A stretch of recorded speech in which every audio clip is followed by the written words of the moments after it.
And as you mentioned, we met in Lunz am See, where I was doing my PhD, and Mhm. you did your practical part of your master thesis there, no? Yeah. Yeah. And how did you come across this opportunity? Like, how did you find out about Lunz in general? Well, I mean, the most straightforward thing is that the professors who teach at the limnology program are actually, at least two of them, are working in Vasa cluster, so they are working there in Lund. And of course, like a big part of the program, it's done also in Lund. Like you think we had limnology course there and Mhm. the limnochemistry course there. I think fish sampling we also had it around there. So a lot of the courses somehow brought us to Lund. So I knew about Lund from the first semester of the master. But what I think I learned later on was that, yeah, that you could also do your thesis there because in the second semester they were already like telling you like, okay, you should like start looking for topics. And we had this one course where we had to come up with like our proposal for like what do we wanted to research on. And I think at the time I actually wanted to work with, yeah, with one professor, but he didn't have like a project at the time. And I wanted to work with nutrients because that was kind of like my interest at the time. And so he suggested my what came to be my supervisor. And she, yeah, all of her experiments were done in Lund. So I think that's where I was meant to go. Okay, yes, just to give a bit of context, so Lunz am See is a village in Lower Austria, which is around 140-50 kilometers from Vienna. So by car is around 2 hours. By bus is and train is forever. Yeah. It's around Between 4 hours. 5, 6 hours. No, just kidding. But yeah, Yeah, there something you like go. this. I think you need to change at least twice, sometimes Yeah. even 3 times, depending on the Yeah. connections. And yes, it's quite remote, but it's a wonderful village. I don't know if I mentioned, but it has around 1,500, 800 inhabitants. And there is, of course, the reason why it's so attractive for the limnology programs, both for Boku and University of Vienna, is because there is a lake there. And there is a limnological institute that is connected to both universities.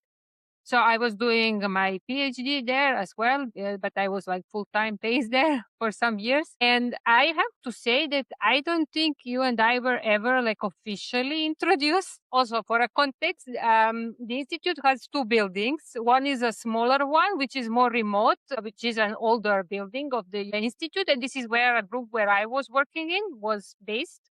But it was just one group for a very long time. Then another group came, but you were doing your master in the bigger, newer building that was a little bit more closer to the village.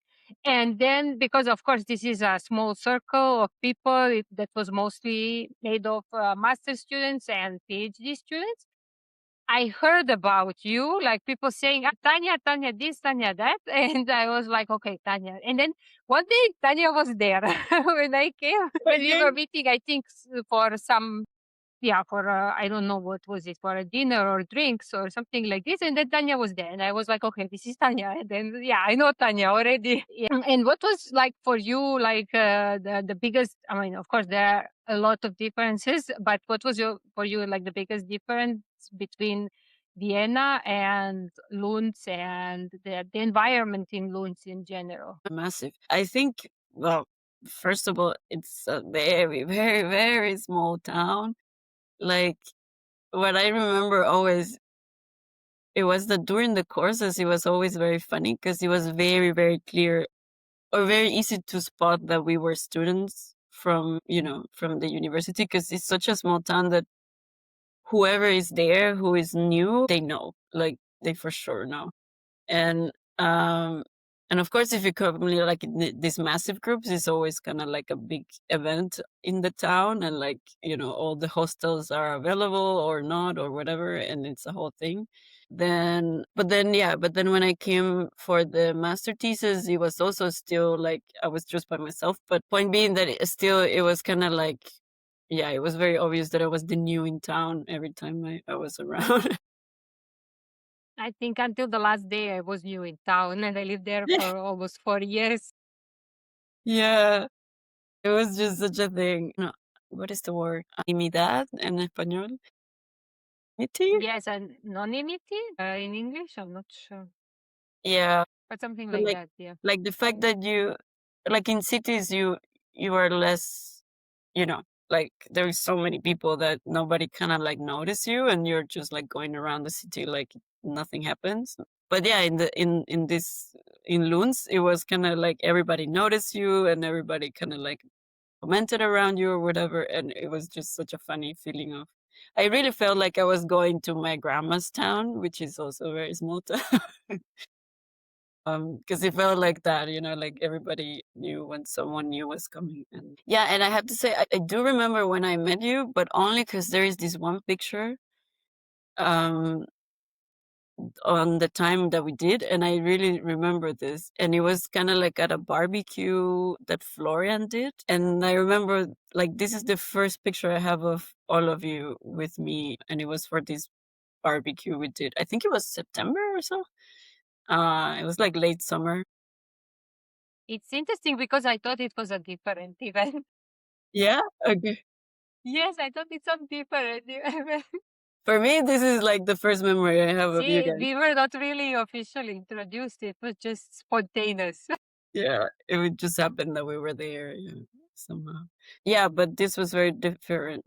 And in such a setting, then of course the internationals like clustered together, you know, because like Mhm. I had the feeling that in Vienna I could meet with people from, well, it's also a more international context in general, of course, because a massive city compared to Lund. But the point is that how to say, yeah, I didn't feel like the need to necessarily cluster with internationals because, as I Mm. said, I was actually even friends or like closer friends with Austrians compared to internationals. So, but in Lund, it felt like we needed to do that because otherwise we wouldn't survive there.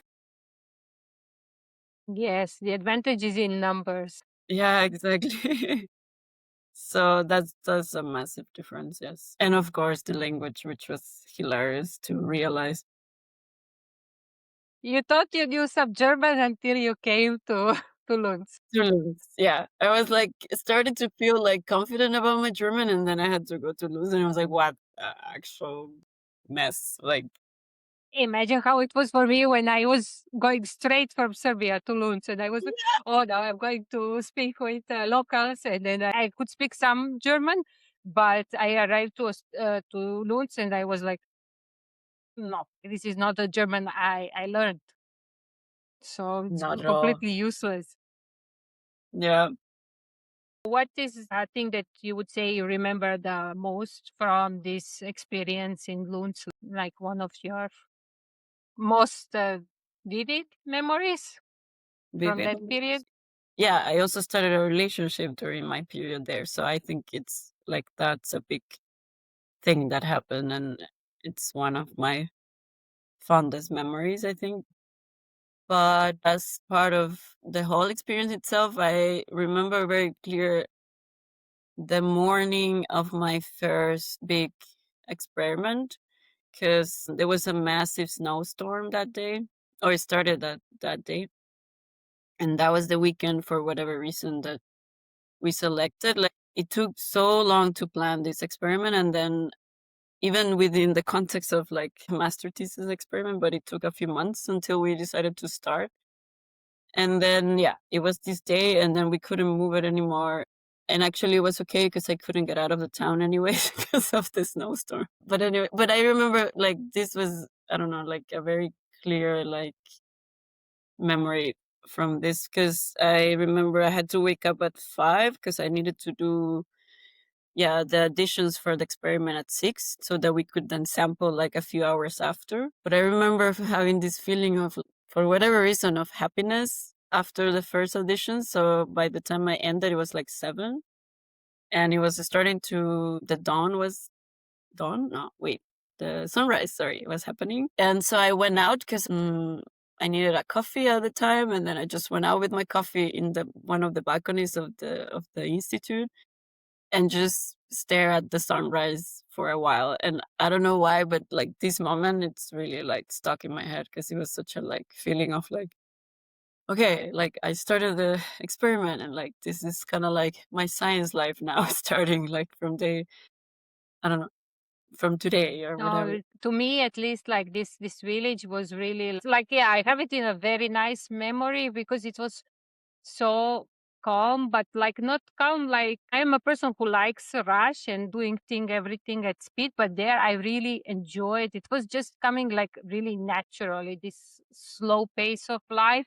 Yes. And also now when you mentioned the sunrise, I have to say I don't think I experienced ever one. No, I spent the night in a lab once or twice, but I was not really seeing the sunrise because I was still sitting at the microscope.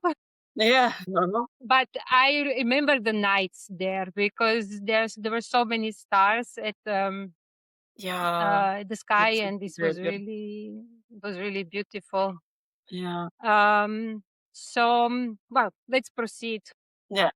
I could talk a lot about Lunz. It's just yeah, It's just a really beautiful, yeah, scenery place. Like if you want to enjoy the beauty of nature, it is a very nice place to be. and it is not super crowded. I mean, in Yeah. the summer there are tourists, but it cannot compare with anything like some very touristic towns and cities in Austria.